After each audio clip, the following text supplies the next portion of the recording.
Hello बच्चों, कैसे हैं? उम्मीद है कि ठीक ही होंगे। आज हम लोग क्लास 11 फिजिक्स का विस्कोसिटी टॉपिक के बारे में डिस्कस करेंगे। केवल एक टॉपिक डिस्कस करेंगे, 5 से 10 मिनट तक का वीडियो होगा और इसमें पूरा कंसेप्ट विस्कोसिटी है क्या चीज़ ये क्लियर कर लेंगे। ठीक है, टॉपिक है विस्कोसिटी। क्लास 11 टर्म 2 के एग्जाम के लिए इंपॉर्टेंट है और नीट जेईई के लिए तो इंपॉर्टेंट है ही। डिस्कस करेंगे आज हम लोग विस्कोसिटी के बारे में। तो जाने की विस्कोसिटी है क्या चीज़, तो ये चीज़ याद रखेंगे। ये मैकेनिकल प्रॉपर्टी है किसका? फ्लूइड का।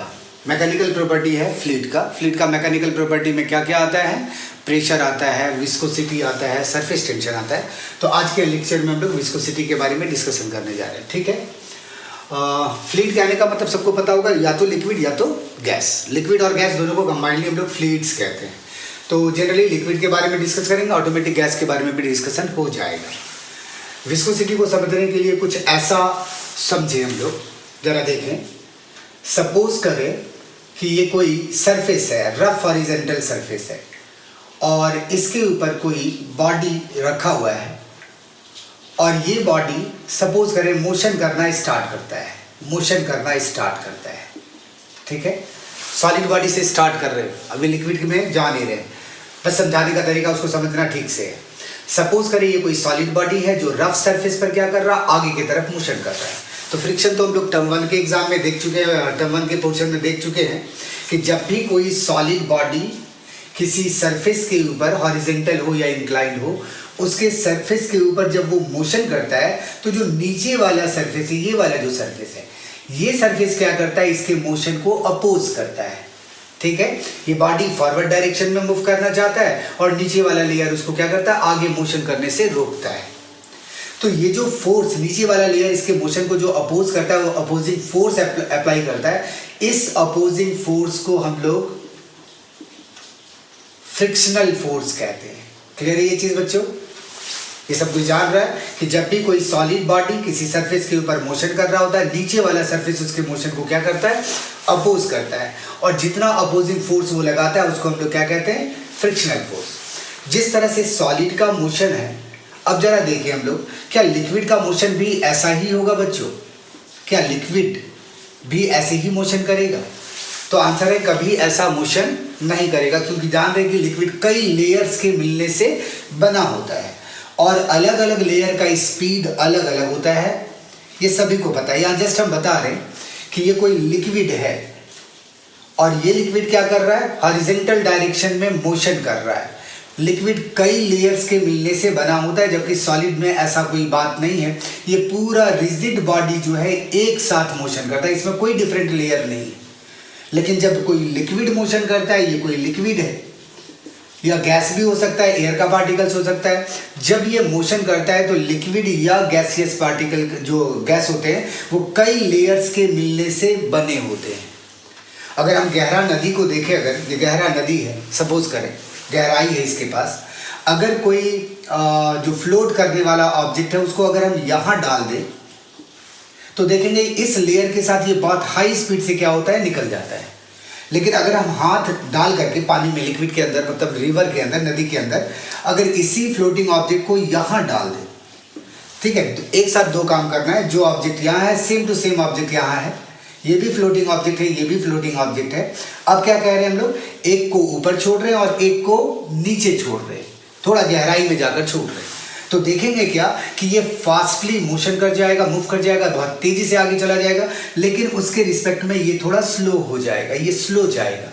इसका ये मतलब हो रहा है कि जो लिक्विड के लेयर हैं वो इक्वल वेलोसिटी से कभी भी मोशन नहीं करते हैं। अगर मान लेते एकदम गहराई पे चले जाए, तो देखते हैं यहाँ कोई मोशन ही नहीं होता है। यहाँ वेलोसिटी जो होता है वो कितने के बराबर होता है, 0। जब कोई आदमी पानी में डूब जाता है, गहरी नदी में डूब जाता है, तो हम लोग देखे हैं कि जो गोताखोर लोग होते हैं पानी में जा कर के जो खोजते हैं कि कहाँ डूबा है, तो बस पूछा जाता है कि कहाँ डूबा है। तो जिस जगह वो डूबा होता है, जिस डायरेक्शन में पानी बह रहा होता है, उसी जगह पर वो जाते हैं और उसी से 20-25 मीटर के एरिया में क्या करते हैं, वो उसको सर्च करने का कोशिश करते हैं, क्योंकि जान रहे ग्रेविटेशनल फोर्स से वो धीरे धीरे नीचे जाएगा, पानी का बहाव उसको ठेलेगा, धकेलेगा। लेकिन जैसे जैसे गहराई में जाएगा, ये लेयर का जो स्पीड है वो कम होता जाएगा, वो कहीं ना कहीं ऐसे जगह पर जाकर के बैठ जाएगा और ये मोशन नहीं करेगा, क्योंकि यहाँ वेलोसिटी जो है ये लेयर का क्या है, ऑलमोस्ट जीरो है। नीचे वाला लेयर का जो वेलोसिटी है लिक्विड का वो ऑलमोस्ट जीरो है। तो यहाँ ये पानी इस आदमी को धकेल नहीं सकता है, जिसके वजह से ये यहाँ मिल जाएगा। अगर इसका स्पीड भी उतने के बराबर होता तो क्या होता, ये फिर जैसे यहाँ बह रहा था वैसे दूर कहीं चला जाता, लेकिन रियल में ऐसा नहीं होता है। तो प्रैक्टिकल लाइफ में भी हम लोग देखे हैं कि लिक्विड जितना हाई स्पीड से ऊपर वाला लिक्विड का लेयर मोशन करता है, स्पीड में फ्लो करता है, नीचे की तरफ वाला जो लेयर होता है वो उतना उस मोशन वहाँ नहीं होता है। तो लिक्विड का मोशन कैसा होता है बच्चों, इसको देखें जरा, समझ लें। जैसे जैसे गहराई में जाते हैं लेयर का मोशन थोड़ा स्लो होता जाता है, ठीक है। ये लिक्विड लेयर अपर लेयर को ड्रॉ किए, ये नीचे वाला लेयर, उसके नीचे वाला लेयर, और नीचे लेयर चले और नीचे चले। क्या देख रहे हैं, एरो का साइन थोड़ा थोड़ा छोटा कर रहे हैं, मतलब है कि धीरे धीरे स्पीड क्या होता जा रहा है, कम होता जा रहा है। ऑलमोस्ट इस पॉइंट पर जाकर के उसका वेलोसिटी जीरो हो जाएगा। ऊपर फास्ट है, जैसे जैसे नीचे जा रहे हैं स्लो होता जा रहा है। अब रीजन ढूंढना कि आखिर स्लो क्यों हो रहा है, क्या रीजन है कि इसका स्पीड जो है वो धीरे धीरे कम होता जा रहा है। तो सिंपल सा बात है, जो ऊपर वाला लेयर है वो अपना लोड नीचे लेयर पर डालता है। ये वाला लेयर चाहता है, जिसका स्पीड ज़्यादा है, वो चाहता है कि नीचे वाला लेयर को पकड़ के आगे ले जाए, लेकिन नीचे वाला जो लेयर है थोड़ा बदमाश टाइप का है। वो क्या करता है, इस लेयर को रोकने का कोशिश करता है और उसको आगे जाने से रोकना चाहता है। मतलब ये वाला लेयर इसको एक्सेलरेट करना चाहता है, लेकिन नीचे वाला लेयर इसको क्या करता है, रिटार्डेशन उसमें प्रोड्यूस करता है। मतलब नहीं, तुम मत जाओ, तुम रुको, मेरे साथ चलो। तो कहने का मतलब ये अपने साथ इसको ले जाना चाहता है और ये अपने साथ ले जाना चाहता है। तो इसका स्पीड ज़्यादा होने की वजह से क्या होगा, ये इसको फास्ट करना चाहता है, लेकिन नीचे वाला लेयर क्या करता है, इसको रोकने के लिए पीछे की तरफ फोर्स लगाता है। तो कहने का मतलब यहाँ डिफरेंट लेयर के बीच एक फोर्स पीछे की तरफ लगता है। जैसा सॉलिड बॉडी मोशन कर रहा था, तो सॉलिड का जो लेयर है वो नीचे वाला लेयर के ऊपर मोशन कर रहा है, तो नीचे वाला लेयर क्या कर रहा है, इसको अपोज कर रहा है। भाई इसलिए एग्जाम्पल वहाँ दिए थे। तो यहाँ पर भी लिक्विड कई लेयर के मिलने से बना हुआ, हर लेयर अपने नीचे वाले लेयर के ऊपर फ्लो कर रहा है। तो नीचे वाला लेयर क्या करता है, उसको अपोज करने के लिए, उसको आगे बढ़ने से रोकने के लिए एक अपोजिंग फोर्स अप्लाई करता है। तो ये जो अपोजिंग फोर्स अप्लाई करता है, इसको हम लोग विस्कस फोर्स कहते हैं। इस फोर्स को हम लोग क्या कहते हैं बच्चों, विस्कस फोर्स, या फिर इसी को हम लोग कह सकते हैं viscous dragging force. Viscous dragging force, clear है बच्चों। तो ये एक तरह का फ्रिक्शन फोर्स ही है जो लिक्विड लेयर या फिर गैसियस लेयर के बीच में लगता है, जो मोशन को क्या करता है, अपोज करता है। डिफरेंट लेयर ऑफ लिक्विड के बीच जो मोशन होता है उसको ये अपोज करता है। तो ये लिक्विड या फ्लूइड में, सभी फ्लूइड में ये प्रॉपर्टी पाया जाता है। जब कोई फ्लूइड आगे की तरफ मोशन करेगा तो श्योर है कि नीचे वाला लेयर उसको क्या करेगा, अपोज करेगा। ये आगे वाला लेयर, अगर ये वाला लेयर मोशन करता है तो नीचे वाला लेयर उसको अपोज करेगा। तो लिक्विड का जो या गैस का जो ये प्रॉपर्टी है, रोकने वाला जो प्रॉपर्टी है, इसी प्रॉपर्टी को हम लोग क्या कहते हैं, विस्कोसिटी। मतलब ये क्या हो गया बच्चों, लिख दे रहे हैं यहां पर, the property of all fluids due to which they opposes motion found between different layers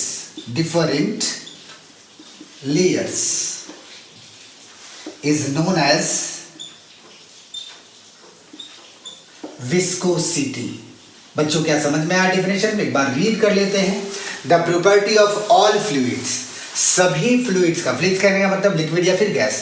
the property of all fluids due to which they opposes motion found between different layer, जो डिफरेंट लेयर के बीच जो motion है उस motion को oppose करने वाला जो प्रॉपर्टी है दैट इज कॉल्ड विस्कोसिटी। क्या बच्चों समझ में आ गया विस्कोसिटी? विस्कोसिटी क्या है ये क्लियर हो गया? कोई भी डाउट होगा तो फिर से पूछ लेना कमेंट सेक्शन में जाकर के, इसको क्वेश्चन अराइज करना है, हम क्वेश्चन का आंसर देने के लिए रेडी है।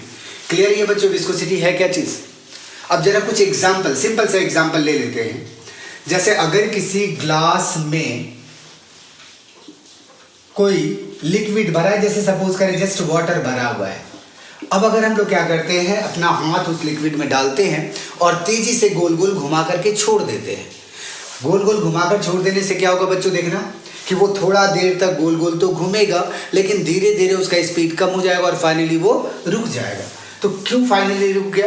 तो रीजन वही है कि यहाँ जो मोशन हो रहा होगा, यहाँ जो डिफरेंट लेयर के बीच मोशन इस टाइप का हो रहा होगा, कई लेयर है यहाँ पर, तो हर नीचे वाला लेयर हर लेयर ऊपर वाले लेयर को क्या करेगा, मोशन करने से अपोज करेगा। तो ये मोशन करना चाह रहा है ऐसे, लेकिन क्या होगा, यहाँ एक विस्कस फोर्स लग जाएगा और ये फोर्स इसके मोशन को क्या करेगा, अपोज करेगा। यहाँ पर भी ये मोशन अगर इस तरह से कर रहा है तो इन दोनों लेयर के बीच क्या होगा, अगेन एक विस्कस फोर्स लगेगा, जिसके वजह से क्या होगा, कंटिन्यूअस ये फोर्स अप्लाई होने का, जब तक मोशन रहेगा ये फोर्स भी रहेगा। तो यही फोर्स क्या करेगा, इसके मोशन को डिक्रीज करेगा और फाइनली क्या कर देगा, रोक देगा। तो अगर ऐसा क्वेश्चन पूछा जाता है तो आंसर क्या देंगे, विस्कोसिटी की वजह से ये रुक जाता है। क्लियर है ये चीज? अगर एक बॉइल्ड एग ले लें और एक अनबॉइल्ड ले लें, दूसरा एग्जांपल देखिए बच्चों, एक बॉइल्ड एग ले लें और एक अनबॉइल्ड एग ले लें, दोनों को टेबल पर रखें, एक कच्चा अंडा है और एक उबला हुआ अंडा है, दोनों को एक साथ इक्वल फोर्स से रोटेट करें बच्चों, तो कौन ज्यादा देर तक रोटेट करेगा टेबल के ऊपर? कौन ज्यादा देर तक रोटेट करेगा? एक टेबल है, इसके ऊपर एक बॉइल्ड एग रखा हुआ और एक अनबॉइल्ड एग रखा हुआ है, ठीक है? ये अनबॉइल्ड है, सपोज करें ये अनबॉइल्ड है और ये बॉइल्ड एग है। समझे इस बात को? बॉइल्ड एग में क्या होता है बच्चों, अंदर पूरा चीज सॉलिड होता है, कोई लिक्विड नहीं होता बॉइल्ड एग में। जब इसको रोटेट करेंगे तो अंदर कोई लिक्विड का लेयर नहीं है, कोई अपोजिशन, जब लिक्विड का लेयर होगा तो अपोजिंग फोर्स आएगा, जब लिक्विड का लेयर होगा तो अपोजिंग फोर्स आएगा। यहाँ कोई लिक्विड है ही नहीं बॉइल्ड एग में, जिसके वजह से यहाँ जो रोटेशन होगा वो टाइम लेगा, ये मतलब ये ज्यादा देर तक रोटेट करेगा। लेकिन अनबॉइल्ड एग अगर हम रोटेट करके देखेंगे, प्रैक्टिकल घर में करके देख लेना, एक अनबॉइल्ड लेना, अनबॉइल्ड एग ले लेना और टेबल पर रोटेट करना, वो देखना 2 से 3 चक्कर में ही रुक जाएगा। तुम चाहे जितना फोर्स लगा करके उसको रोटेट कर दो, ये श्योर है कि 2-3 चक्कर में वो रुकेगा। तो इसके पीछे क्या रीजन है, इसका 2 पार्ट है। जो अनबॉइल्ड एग है उसमें 2 तरह का लिक्विड है, एक व्हाइट लिक्विड और एक येलो लिक्विड। येलो लिक्विड को हम लोग क्या कहते हैं बच्चों, यॉर्क, और जो व्हाइट लिक्विड है उसको क्या कहते हैं हम लोग, एल्बुमिन। एल्बुमिन क्लियर है बच्चों? तो जब इसको रोटेट किया जाएगा, ये व्हाइट वाला लिक्विड भी रोटेट होगा अंदर और ये येलो लिक्विड भी जो है ये भी रोटेट होगा, दोनों लिक्विड रोटेट होगा। तो अब जरा देखें, दोनों लिक्विड जब रोटेट होगा तो यहाँ एक अपोजिंग फोर्स क्रिएट हो जाएगा कि नहीं? और जब अपोजिंग फोर्स क्रिएट हो जाएगा तो ये जो विस्कस ड्रैगिंग फोर्स है, ये जो अपोजिंग फोर्स है, इस लेयर के मोशन को अपोज करना स्टार्ट कर देगा, जिसके वजह से 2-3 चक्कर में ही ये क्या हो जाएगा, रुक जाएगा। क्लियर है बच्चों?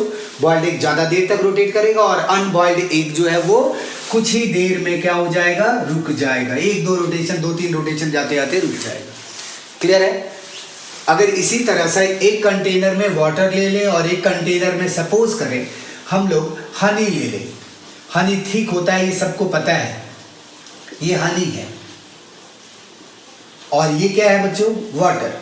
अगर दोनों को इक्वल फोर्स अप्लाई करके अगर उसको घुमा दिया जाए गोल और एक साथ छोड़ दिया जाए, कौन जल्दी रुक जाएगा? गोल गोल घूमते हुए कौन जल्दी रुक जाएगा? सभी को आंसर पता है कि हनी जल्दी रुक जाएगा, ठीक है, जबकि पानी जो है वो देर तक गोल गोल घूमता रहेगा। क्या रीजन है? तो आंसर यही है कि ये ज्यादा विस्कस है, ये ज्यादा गाढ़ा है और विस्कस ज्यादा होने की वजह से इस पर विस्कस फोर्स ज्यादा लगेगा, अपोजिंग फोर्स ज्यादा लगेगा, जिसकी वजह से ये जल्दी रुक जाएगा। जबकि वाटर का विस्कोसिटी हनी के रिस्पेक्ट में कम है, तो इसमें क्या होगा, ये जो बैकवर्ड फोर्स लगेगा, जो ड्रैगिंग फोर्स लगेगा वो थोड़ा कम लगेगा, ये देर तक घूमेगा। तो इस तरह से कई एग्जाम्पल है विस्कोसिटी का। याद रखेंगे, जो लिक्विड जितना ज़्यादा गाढ़ा होगा, जितना ज़्यादा विस्कस होगा, उसका विस्कोसिटी उतना ही ज़्यादा होगा।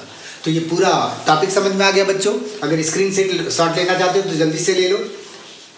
एक बार फिर से रिपीट करते हैं, विस्कोसिटी है क्या चीज़? तो कुछ है नहीं, लिक्विड जो मोशन करते हैं वो कई लेयर्स के बने होते हैं। तो लिक्विड का जब भी मोशन होता है, डिफरेंट लेयर का स्पीड सेम नहीं होता है। जैसे जैसे गहराई में जाते स्पीड कम होता जाता है। रीज़न ये है कि ये जब ये लेयर इस लेयर के ऊपर मोशन करता है तो एक विस्कस फोर्स पीछे की तरफ लगता है, एक तरह का फ्रिक्शन फोर्स पीछे की तरफ लगता है, और यही फोर्स इसके मोशन को क्या करता है? अपोज करता है।